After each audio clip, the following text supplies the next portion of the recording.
The 25th annual NHRA Winternationals in Pomona, California.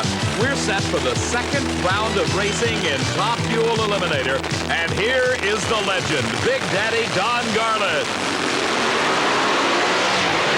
22 years ago, Don Garlits won his first Winternationals title. Today, he is racing Dick LaHaie.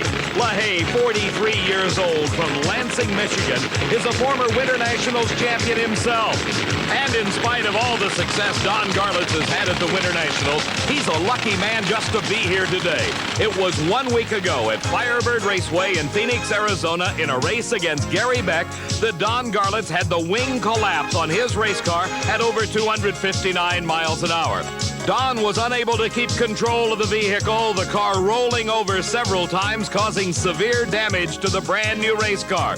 Garlits worked all week in Phoenix to get the car ready. Steve Evans asked him, how will you do it? Well, it's going to take a lot of hard work and a little bit of luck and a little help from the Lord and all my friends. And I think there's a real good chance we'll be there at Pomona. So that set the scene for earlier this morning in first round racing. The question was, is the repaired car competitive? Once again, Don Garlits was facing Gary Beck, and there was no doubt to the outcome, as Don Garlits handily defeated Gary Beck with an outstanding elapsed time of 5.53 seconds at a speed of over 258 miles an hour. His confidence restored, Don Garlits is now set for this second round race against Dick LaHaie. LaHaie in the far lane with the unpainted race car. Garlits, his traditional black race car. The team of Garlits and Malone in the near lane. Both drivers concentrating on the starting procedures, inching their cars forward into the electronic light beams across the starting line. A flash of yellow and a green light, and a great start for Dick LaHaie. He seems to have an advantage, but here comes Garlits. And Garlits with a 5.50 elapsed time. His speed as he crossed the finish line, 262 miles an hour. Our next pair of cars already running. This is the defending champion, the man that won it all a year ago, Gary Ormsby. He's in the near lane. His competitor is Denver Schutz. Schutz is from Fresno, California, and he's a raisin farmer by trade, but a drag racer for fun. Gary Ormsby is from Roseville, California.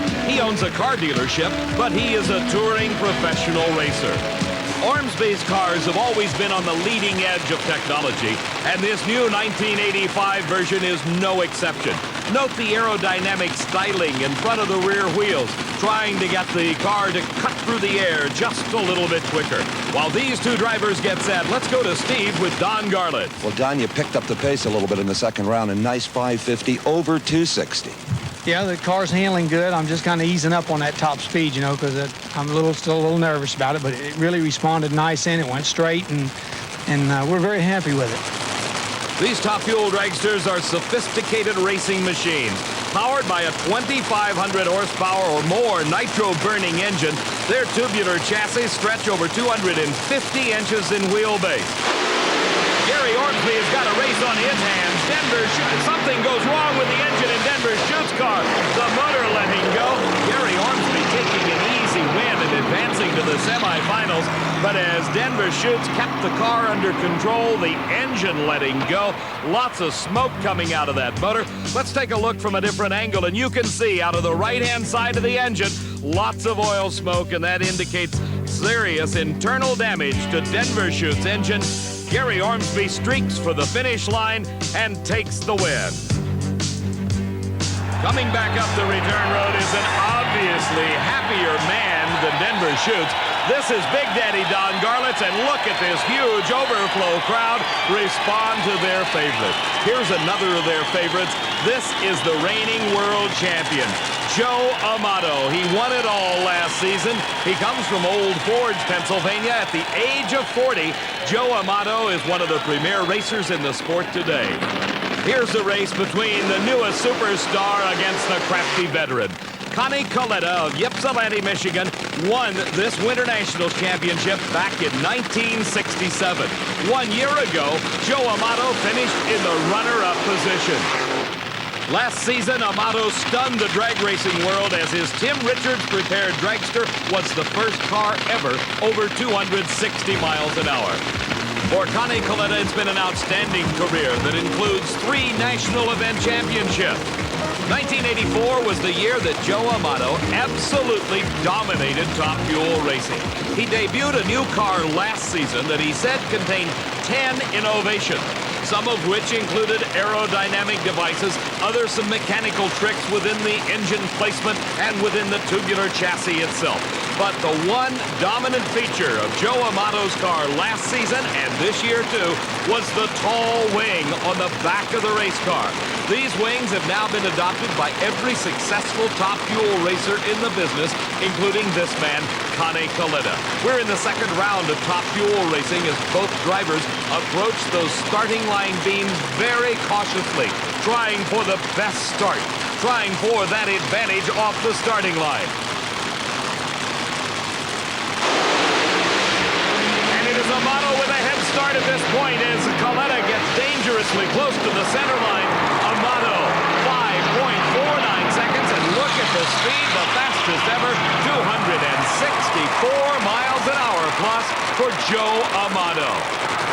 Earlier, we saw Gary Beck lose to Don Garlits in the first round of racing. Here's the boss, the man that put together that all-star racing team, Larry Minor, and his competition, Bill Mullins. Minor is the #1 qualifier, stunning everyone with a 5.43-second elapsed time.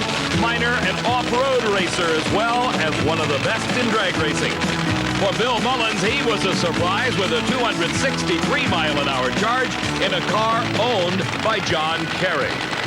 Let's go to Steve Evans, who's had a chance to catch up with Joe Amato. Well, Joe Amato just stuns everyone with low elapsed time of the day at 5:49, Joe. Well, we knew Connie was going to be tough, and Tim Richards, he's been kind of sick all weekend, and he's been kind of just giving us a little bit of horsepower, so we didn't have to work on the car too much. And we knew Connie was going to be right there, so we stepped on it a little bit. Hopefully, everything will be good. We're going to have to run Garlits next round. That's going to be a real race, so I hope there's some more left in the horsepower department, and we're going to have to really, try and do a good job driving, and maybe we can put him away. Back on the starting line, it's Larry Minor in the near lane. In the far lane, Bill Mullins driving for John Kerry. Mullins out of Pelham, Alabama at 263 miles an hour. In qualifying, joins a very elite group. Those drivers that have raced over 260 miles an hour in a quarter of a mile. Once again, just inching into those staging beams, our 2 drivers getting ready. The green light start, and an engine explosion for Bill Mullins. Larry Minor takes the win and advances into the semifinals. A fine time for Minor at 5.52 seconds and a slowing 250 miles an hour. And talk about slowing without the supercharger on top of the car. Bill Mullins brings John Kerry's car to a slowing stop in the shutdown area. As we watch again, you see both cars are almost side by side as they pass the Christmas tree. And then the engine goes away in a fireball for Mullins, and that puts him out of competition.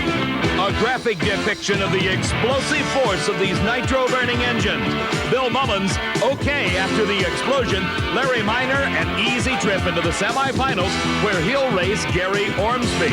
The other pair in the semifinals, Joe Amato against Don Garlits. Amato with lane choice by virtue of a lower elapsed time. We'll be right back to the Winternationals.